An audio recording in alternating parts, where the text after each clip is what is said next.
Boa noite a todos.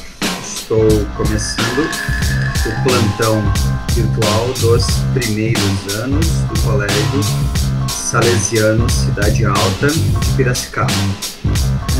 Cabe lembrar a vocês que esse plantão tem como objetivo tentar sanar as dúvidas relacionadas aos conteúdos que serão cobrados na prova de recuperação. Bom, é importante vocês lembrarem também que esse plantão deve ser feito um resumo. Esse resumo tem que ser feito em folha de papel ao máximo e, consequentemente, o aluno vai entregar amanhã, antes do bom dia, esse resumo, tá bom? Os temas que serão abordados aqui serão os mesmos temas que estão cobrados na prova de recuperação, conforme o plano de recuperação, beleza? Então, eu vou repassar os assuntos e peço que vocês, na hora de construírem esse resumo, por gentileza, façam o seu resumo colocando por tópicos, né? Tal assunto, tal comentário, tal situação e tal. E vai separando para que na hora de eu avaliá-los, porque eu consiga ler, consiga mensurar aquilo que você entendeu do plantão virtual, tá? Uma forma de eu captar aquilo que você produziu, tá bom? Lembro vocês que o trabalho de recuperação continuada, que tem valores de 2 pontos, se refere a 2 capítulos, né? O capítulo 5 e o capítulo 6 das atividades interativas. Os alunos os que já fizeram, né, e ficaram de recuperação, já têm o trabalho resolvido que já foi feito ao longo do trimestre. Aqueles que não fizerem, têm até o final dessa semana, até sexta-feira ao meio-dia, para me remeter a atividade interativa, como recuperação continuada dos capítulos 4 e 5. É só fazer lá com o seu login do EDEB, tá bom?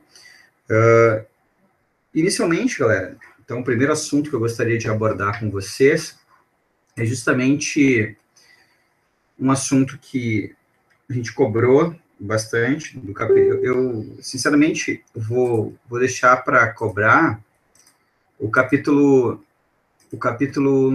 de número 5, principalmente, tá? Porque o capítulo de número 5 tem muitas questões. Então, tá aqui uma primeira dica importante para a prova. O capítulo 5 trata do movimento de translação, do movimento de rotação, das consequências, né, estações do ano e tal.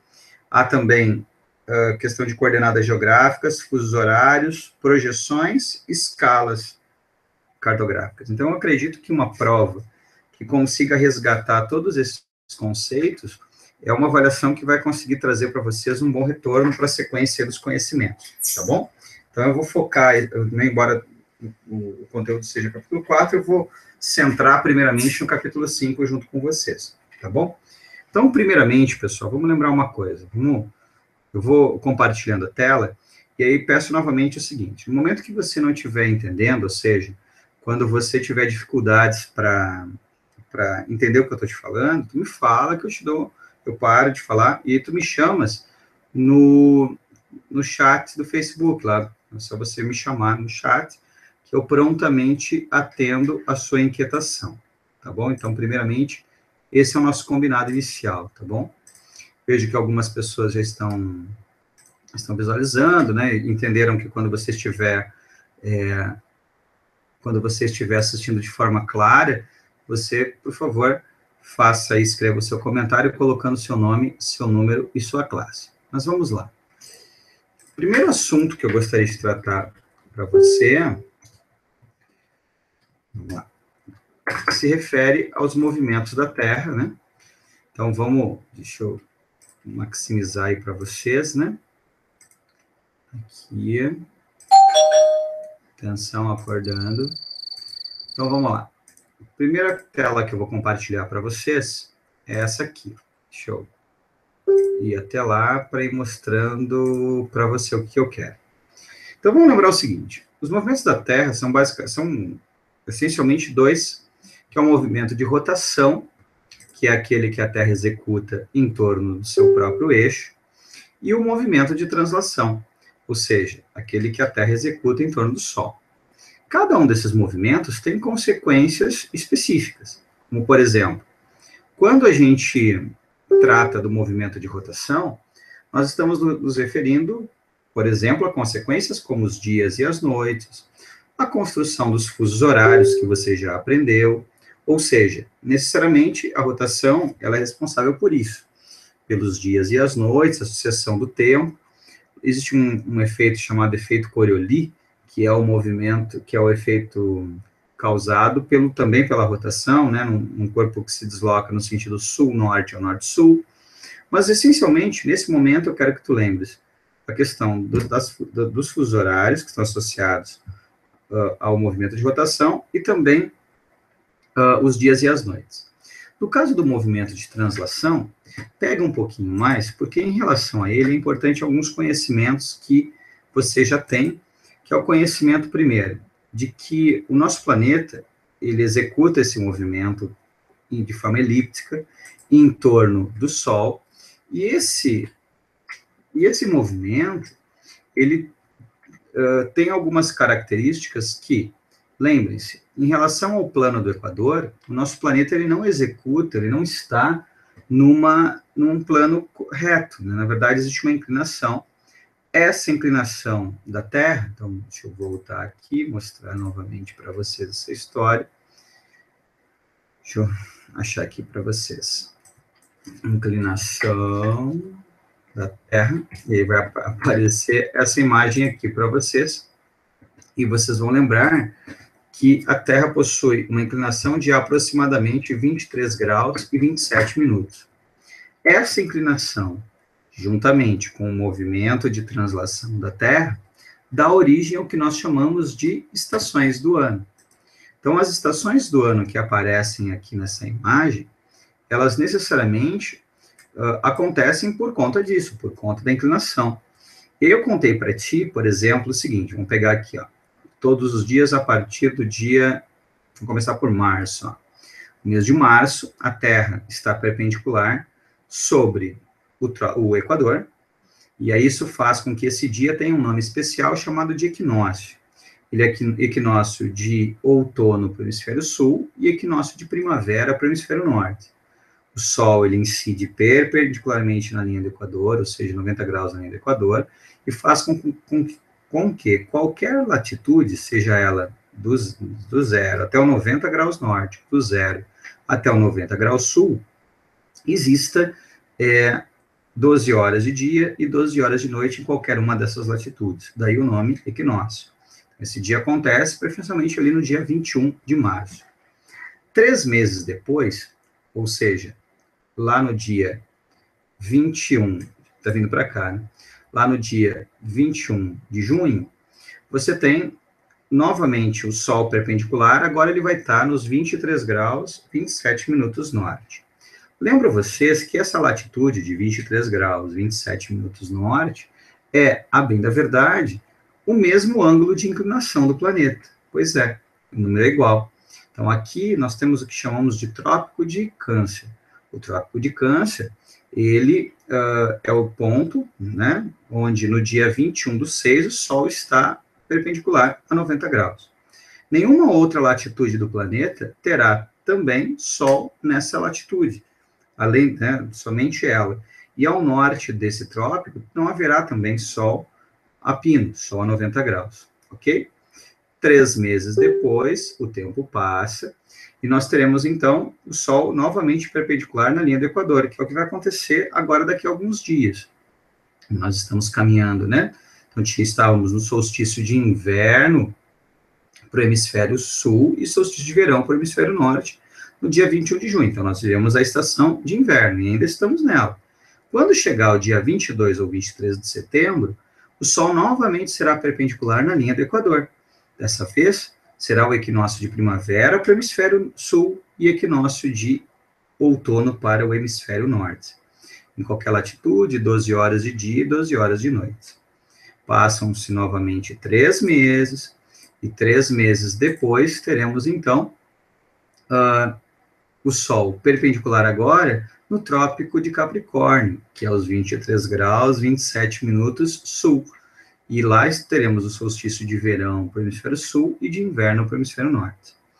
Quando você tem os solstícios, ou seja, esses dois pontos, observem que as diferenças máximas entre os dias e as noites acontecem. Então, por isso que a gente fala que é verão ou inverno, ou seja, quando é dezembro, aqui nós temos mais o hemisfério sul recebendo mais energia do que o hemisfério norte. Então, o hemisfério sul tem dias maiores e noites menores. Em contrapartida, nessa época do ano, o hemisfério norte tem noites maiores e dias menores. O que acontece aqui do outro lado, no dia 21 de junho, que foi o que aconteceu para nós há alguns meses, você tinha o hemisfério norte com maior recebimento de energia, ou seja, os dias maiores e as noites menores, e para nós, no hemisfério sul, os dias são menores e as noites maiores. Então, galera, isso aqui é o tipo de conhecimento que é importante tu saberes para responder, por exemplo, quando que se começam as estações do ano. Deixa eu tirar minha carinha aqui para mostrar para você. Então, olha lá. Saber os dias é importante? Sim, é importante. Então, na hora de montar o seu resumo, coloque cada um dos dias, o que acontece para o hemisfério norte, o que acontece para o hemisfério sul. Coloque, né, a estação do ano, onde que o Sol está perpendicular, qual hemisfério que está recebendo mais energia, se é no verão do hemisfério norte ou verão do hemisfério sul, e assim por diante. Então, na verdade, queridos, isso é uma informação importante do primeiro conhecimento que a gente teve, que foi relativo aos movimentos da Terra. Então, cabe a gente pensar que a perguntinha, tia, eu tenho que saber a data? Tem, saiba, sabe a cada um dos momentos, tá? Lembre-se uma coisa, que é o seguinte, a bem da verdade, lembra que é a Terra que se movimenta em torno do Sol. E aí a gente acaba tendo a falsa impressão de que é o Sol que se movimenta. Daí surgiu um conceito, que você pode escrever agora, que se chama movimento aparente do Sol. O que seria o movimento aparente do Sol? Ora, é um movimento que, na verdade, é a Terra que executa. É a Terra que se movimenta em relação ao Sol, mas nós aqui no planeta temos a impressão do contrário. Lembro vocês o seguinte, que no caso específico do solstício e equinócio, é importante lembrar a latitude dos trópicos, que é 23 graus e 27 minutos. Lembra? Essas são as latitudes máximas onde a gente pode ter sol a 90 graus. Estou falando tudo isso para a gente poder fazer assim. Deixa eu dar um toque aqui para vocês, ó. Vamos até aqui, compartilhando a Terra novamente. Mostrar. Deixa eu dar um pulinho aqui, ó. Deixa eu sair daqui e escrever para vocês, ó.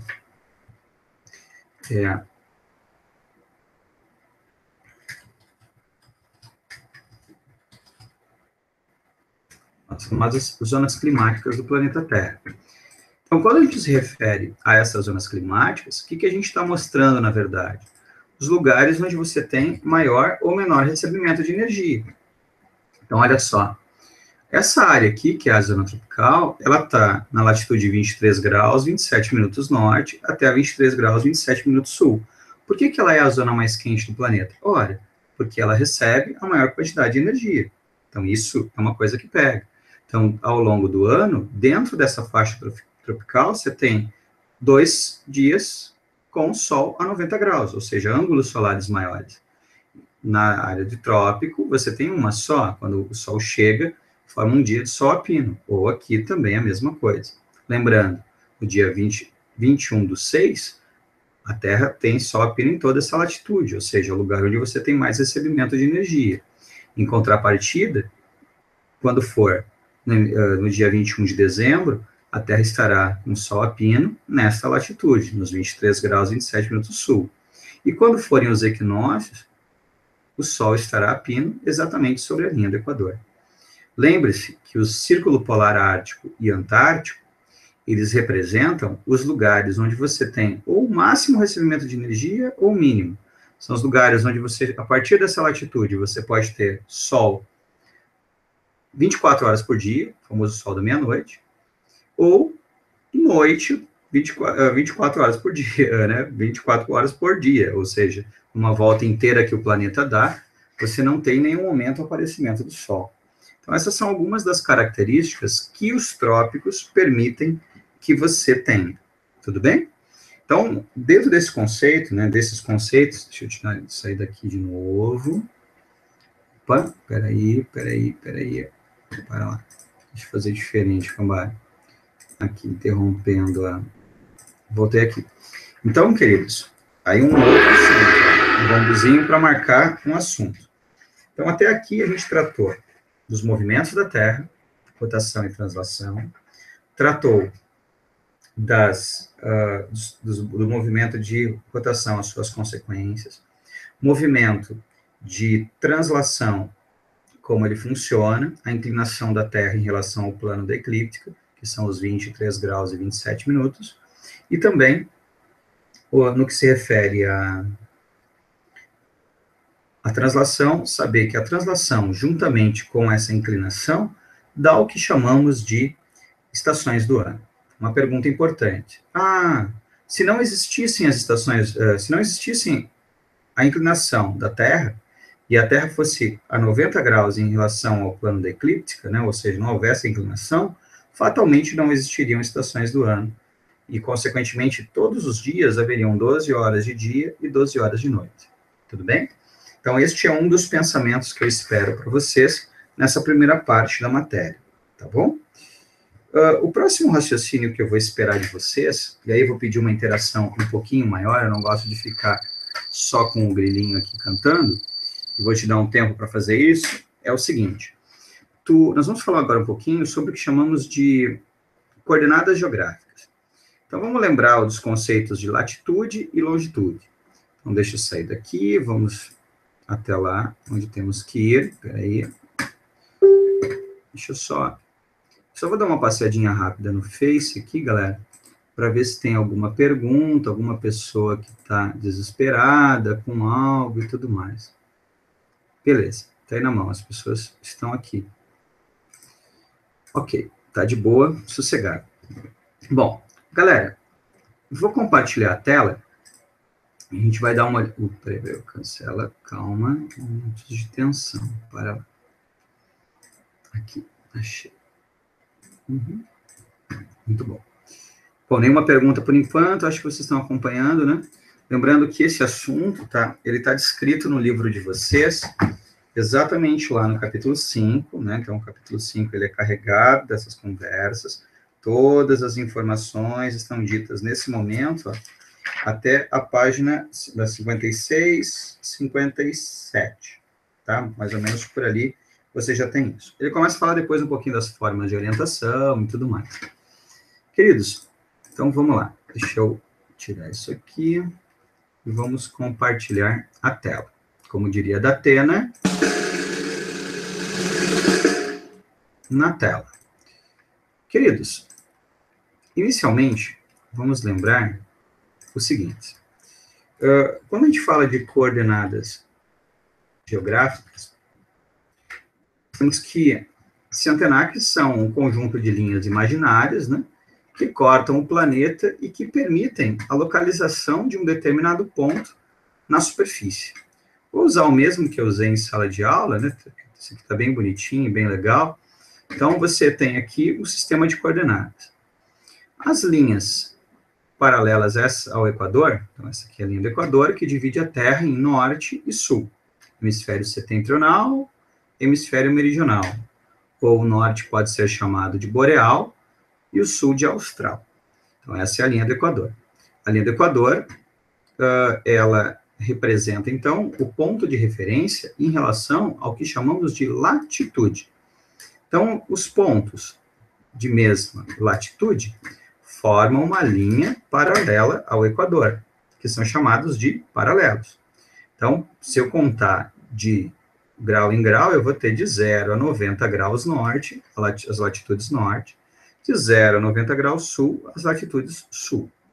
Cabe lembrar para vocês que, além disso, o que acontece? Você tem o meridiano de Greenwich, e o meridiano de Greenwich, você necessariamente, ele divide a Terra em leste, lado direito de vocês, e oeste.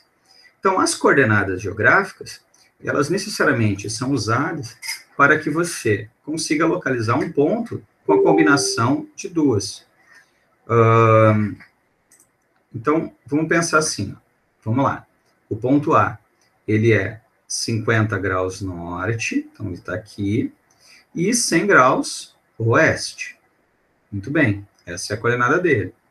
Ponto B, 80 graus, 40 graus norte, né, em relação ao Equador, 80 graus leste, e assim por diante. Tudo bem? Então, essa é uma forma de orientação baseada no que chamamos de sistema de coordenadas.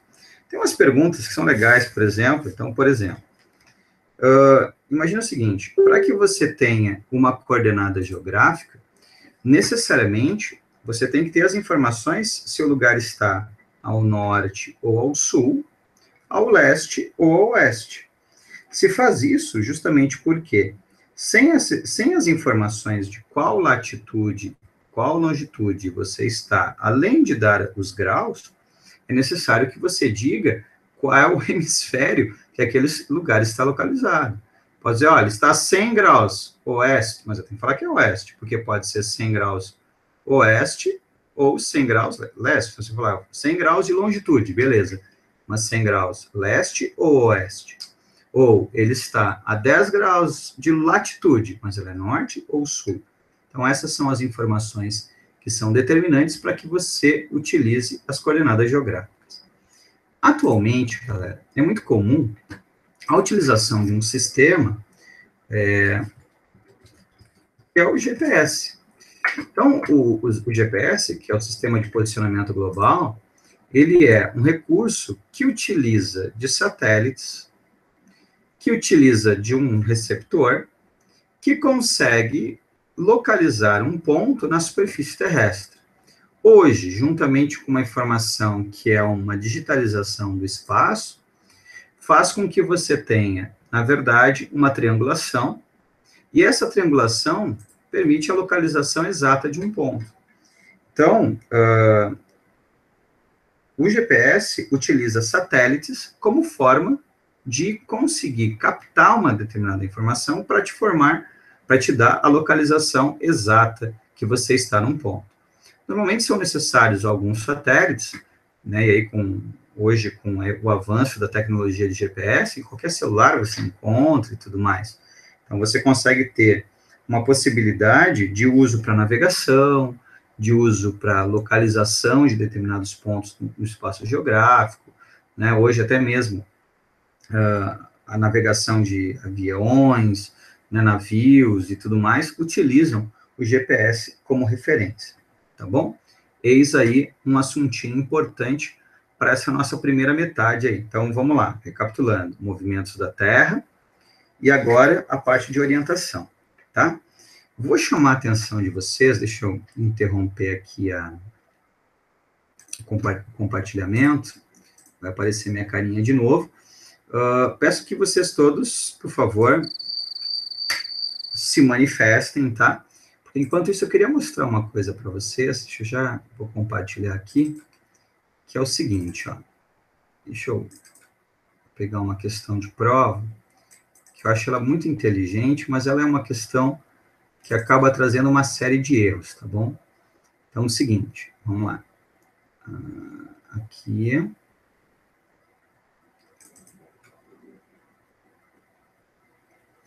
Tá, vou mostrar para vocês uma questão. Por favor, se vocês tiverem alguma dúvida, vai me falando aí para a gente ir conversando, tá bom? E você me fala qual a tristeza que você tem. Espera lá. Aqui.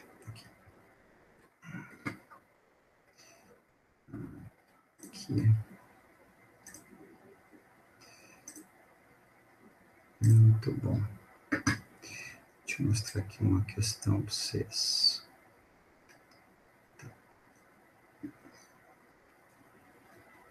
Muito bom. Vou compartilhar com vocês uma questão que é bem legal, porque ela pode nos ajudar a entender uma série de coisas, tá? Deixa eu colocar ela aqui, compartilhando na tela. Pessoal, olha aqui, ó. Aqui tem um mapa do Brasil, tá? Que tem uma série de latitudes e longitudes, mas ele não informa se é norte, sul, leste, oeste. Mas é uma informação aqui. Quer ver? Então, vamos pensar. Aqui está o território brasileiro. Vocês estão vendo aqui, ó, no que se refere às longitudes, tá? Ou seja, aos meridianos. 35, 40, 45, 50, 55, 60, 65, 70 e 75. Galera, logicamente, se a longitude está crescendo da direita para a esquerda, logicamente isso aqui só pode ser no hemisfério oeste. Então, veja, você tem longitudes a oeste. O Brasil ele tem todo o seu território localizado no hemisfério oeste. Então, opa! Então, então, agora vamos lá, primeiro aspecto. Depois, aqui tem o 0, 5 para cima, né, norte. Depois, 5, 10, 15, 20. Bom, eu sei aqui que esse 5 primeiro, 5 graus, é 5 graus norte. Aqui é o Equador, depois 5 graus sul, 10 graus sul, 15, 20, 25 e paralelo 30. Então, até aqui o 30 graus sul. Então, vamos lá. Se eu te perguntasse, por exemplo, olha, qual a coordenada geográfica do ponto D? Olha, do ponto D é simples. Ele está 15 graus sul, 50 graus oeste. Veja, mesmo não apresentando qual eram os números, com base nesse mapa, você consegue inferir, ou seja, você consegue determinar qual a coordenada geográfica que está aí presente. Tudo bem? Eis uma questão importante para o aluno centenário. Ok? Bom, outra coisa que eu vou lhe pedir, tá? Então, interrompendo aí espero que você tenha entendido qualquer coisa, você me fala. Bom, um outro assunto que é legal a gente ficar atento se chama faixas horárias, que é um assunto que vai dizer, mas é difícil. Não é, na verdade, deixa eu colocar aqui para você o sistema de fusos horários. O sistema de fusos horários é o seguinte, você se lembra que antes da criação das faixas horárias, não existia necessariamente a determinação de horas e tudo mais. Então, deixa eu dar um pulinho lá, né? Na verdade, desculpa, não existia determinação, que eu estava desatento, não existia a determinação das horas em termos simultâneos, ou seja, ao mesmo tempo. O que existia, na verdade, era cada lugar usava o que chamamos de hora solar, ou seja, a hora verdadeira. Não havia um padrão de referência. A criação dos fusos horários, ela permitiu que o planeta tivesse uma espécie de hora global. Então, o que seria essa hora global? Vou dar um pulinho lá para mostrar para vocês. Ó. Aqui nós temos as 24 faixas horárias, e lembre-se, cada uma dessas faixas tem 15 graus. Logicamente que é uma adequação, às vezes, da sistemática de divisão política, né? Por exemplo, ó, dá uma olhada aqui, ó, vou até aumentar o zoom para você ver. Brasília está nessa faixa aqui, ó, que a gente chama de faixa. Deixa eu ocultar isso por enquanto. A faixa dos menos 3 graus em relação a Greenwich, ou seja, 3 horas a menos do que Greenwich. A Argentina deveria pertencer a essa faixa horária, no entanto, o que ela faz? Ela prefere adequar a sua situação aqui.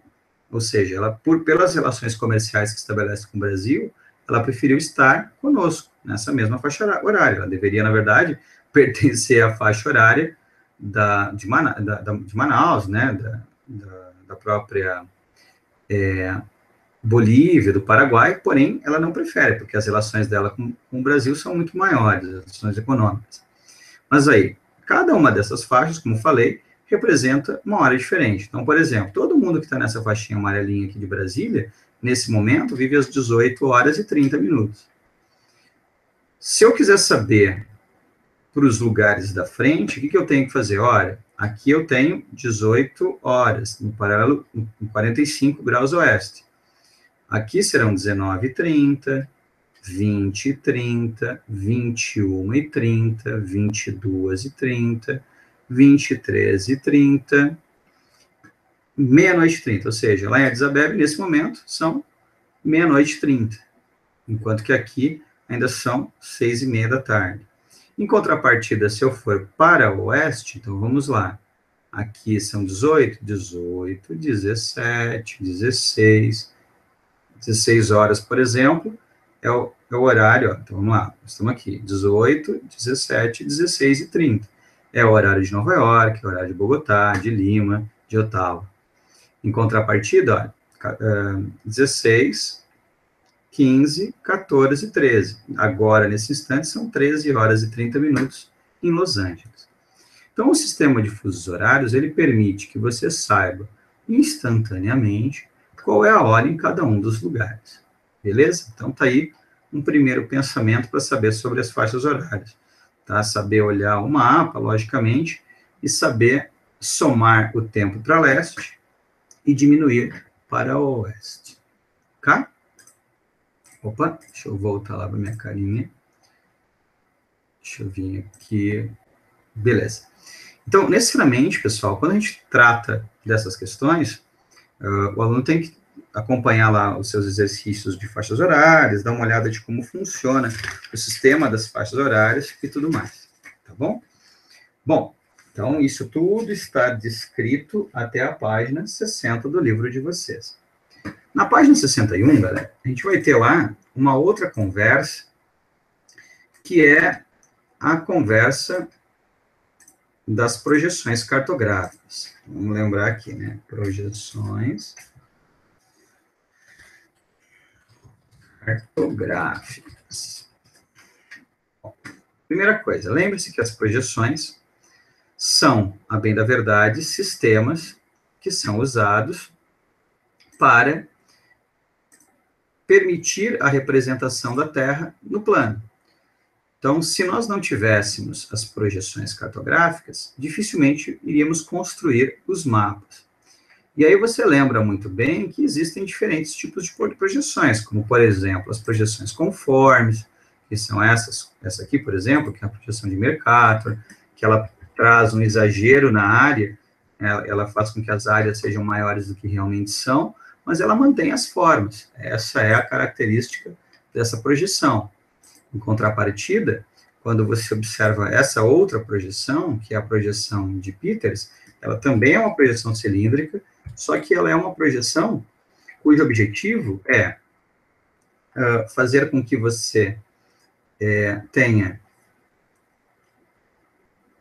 a manutenção das áreas, então as áreas estão corretas, porém as formas dos continentes ficam comprometidas. Então, isso é a diferença de uma projeção equivalente, como é o caso dessa, de uma projeção conforme, como é o caso dessa. Mas existem outras superfícies de apoio. Além do cilindro, pode-se usar o cone, fazendo as projeções cônicas, né, com características próprias para representar as médias latitudes, ou o plano, que é aquela que permite, por exemplo, uma bela representação das áreas polares, como é o caso aqui. Ó. Então, é uma projeção plana, uma projeção azimutal. Essa projeção, ela permite que você tenha uma plena representação do ponto de tangência, ou seja, do ponto onde a Terra está sendo representada. Ok? Então, queridos, voltando para minha carinha aqui para vocês, é legal tu entenderes que quando a gente se refere às projeções, primeiro, a importância delas, porque elas são fundamentais para a existência da representação do planeta, que é uma esfera, no plano.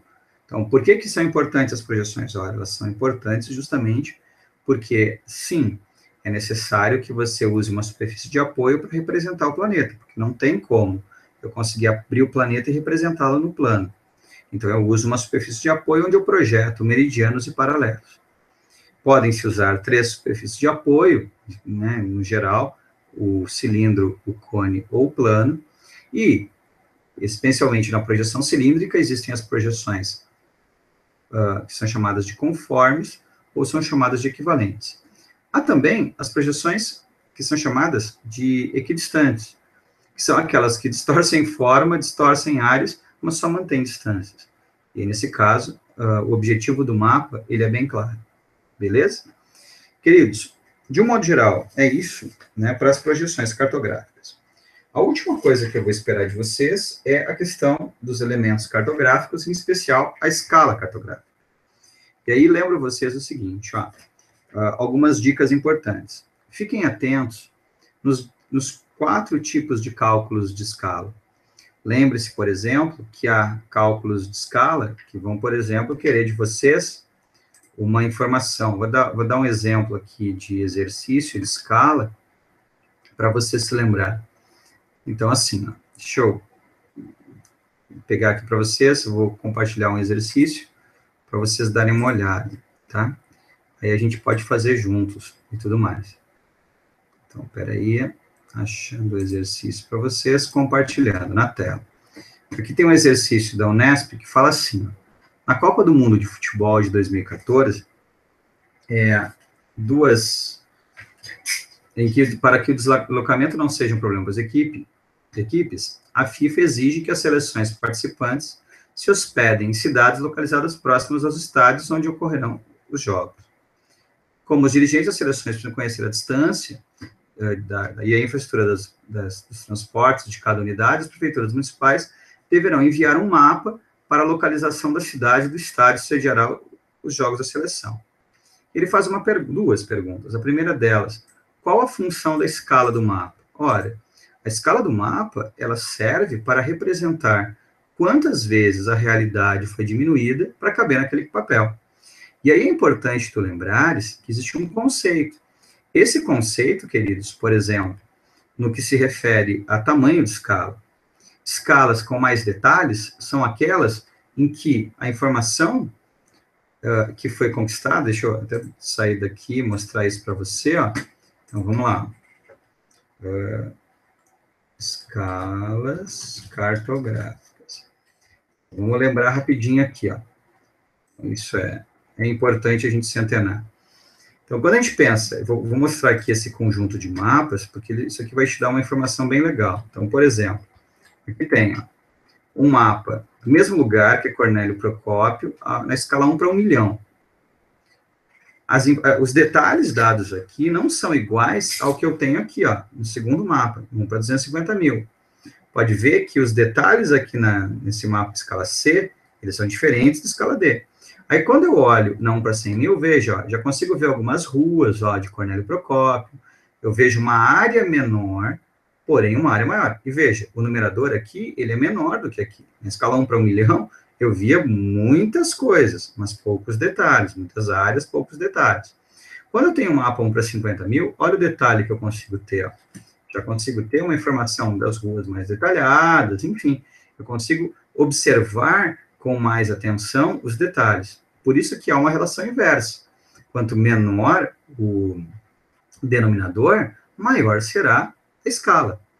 Porque a escala, ele representa o grau de detalhamento. Então, isso é uma informação importante. Voltando no nosso exercício, ele fala assim, considerando que a distância entre a cidade, em que a cidade em que o lugar vai estar hospedado, é de 60 quilômetros, e que indique a escala numérica que deverá ser usada para representar uma distância. Peraí, deixa eu pegar um papelzinho aqui para desenhar para vocês. Então, ele coloca, olha,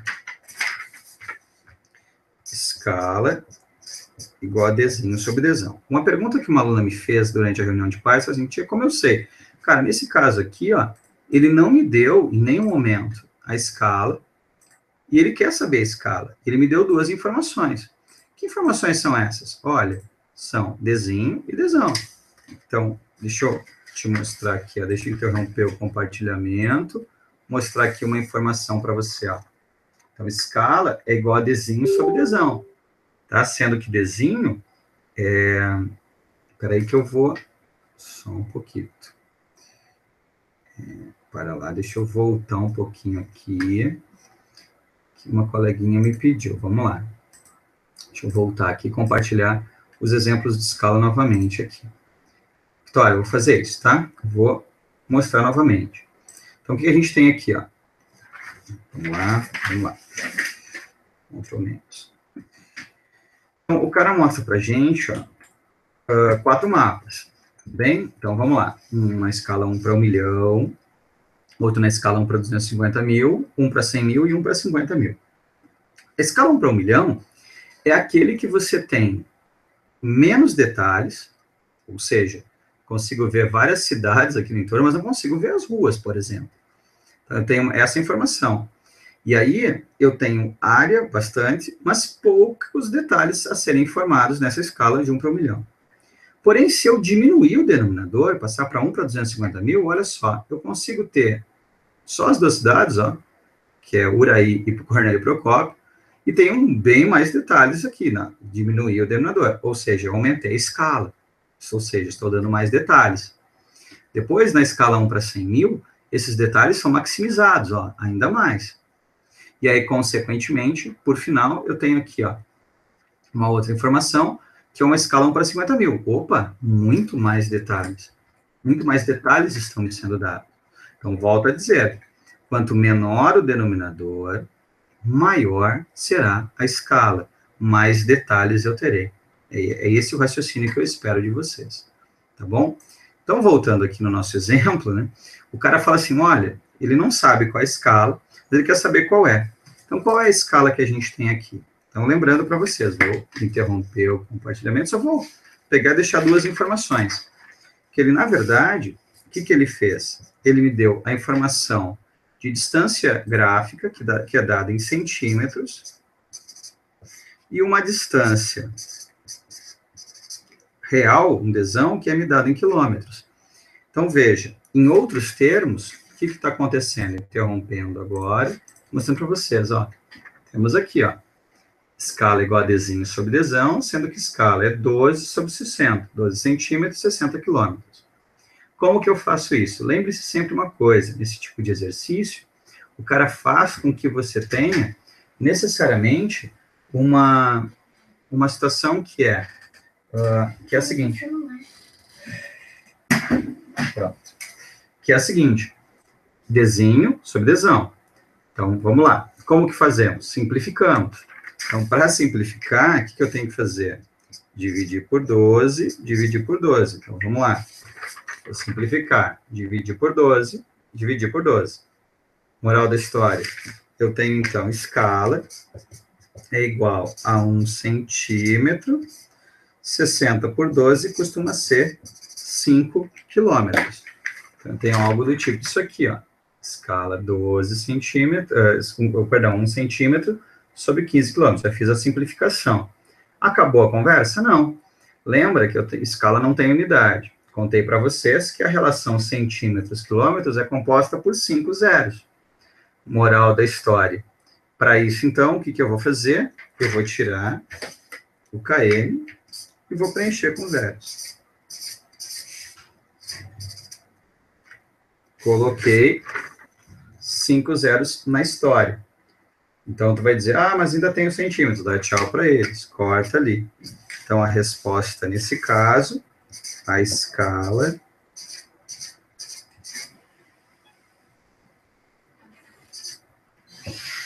então, a resposta é 1 para 500 mil.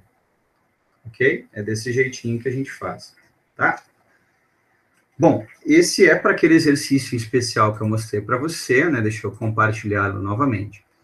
Lembre-se, queridos, que além desse tipo, tem uns tipos mais fáceis, em que o cara dá uma informação para vocês, te dá uma escala, e deseja saber uma distância real. E aí basta, se a relação for centímetros, quilômetros, cortar os 5 zeros. Mas aí o conselho que eu dou a vocês todos é o seguinte, tentem refazer os exercícios que nós fizemos, tanto no estudo dirigido para a prova, como no estudo dirigido para o simulado, tá bom? Aí qualquer dúvida, você volta a conversar comigo para a gente conversar mais um pouco, tá bom? Queridos, já falei bastante, acho que já está legal, né? Você já tem algumas noções aí de escala cartográfica, de fusos horários e tudo mais, e de projeções, e você está pronto para enfrentar a próxima prova, tá bom? Desejo para vocês um bom descanso, né? Na verdade, construam aí o resumo de vocês e me entreguem amanhã, tá bom? Desejo também boa prova. Tchau para vocês. Até mais. Uma boa noite.